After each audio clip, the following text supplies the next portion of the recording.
Congratulations Nurdin Senior, miaka 15 kazini. Leo ni anniversary yake ambayo ameamua kualika ndugu jamaa na marafiki nyumbani kwake Kigamboni Geza jijini Dar es Salaam. Kubwa jambo ambalo amelifanya siku ya leo ni kusherehekea miaka 15 kazini. Julai 15 ni party ya mdogo wako, unaizungumziaje?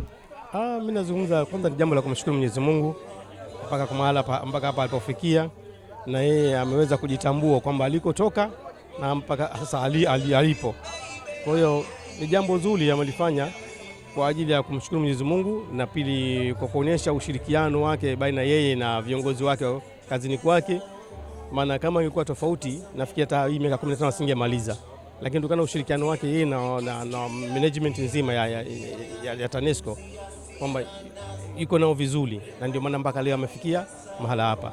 Ni jambo zuri la kumshukuru Mwenyezi Mungu, na mimi namuunga mkono, familia nzima namuunga mkono, ndugu jamaa na marafiki, tuko pamoja, tutaendelea kuwa naye pamoja. Katika uzao wenu Nurdin ni mtoto wangapi kuzaliwa? Mtoto wa 9 toka kwa kuzaliwa kwetu. Ulipata bahati ya kuishi na Nurdin kwa muda mrefu sana kama mdogo wako. Una lote ile kumwambia siku ya leo ambapo anaadhimisha miaka 15 kazini katika shirika la umeme Tanzania TANESCO?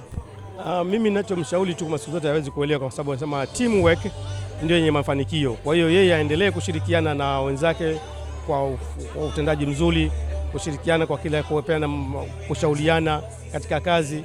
Umeona, ile asiwe na ule umimi, awepo yani ushirikiano, kwa sababu ndio unaweza kumfanya umemfikisha mpaka hapa alipo. Pasi na ushirikiano na wenzake asingeweza kufika mahala hapa. Kwa hiyo namshauri aendelee kufanya kazi kwa bidii, unyenyekevu, utiifu. Hivyo ndio vitu ambavyo vya msingi kwake ambavyo vitamwendeza kumtoa hapa alipo mpaka atakapokuwa. Mimi nawatakia kila laheri yeye na familia yake, mke na watoto wake na wengine, na hata wageni tulioalikwa hapa wote nawatakia kila laheri. Mwenyezi Mungu awajalie afya njema, tukitoka hapa turudi majumbani salama kwa utulivu, upendo na amani. Matola TV, ulipo tupo.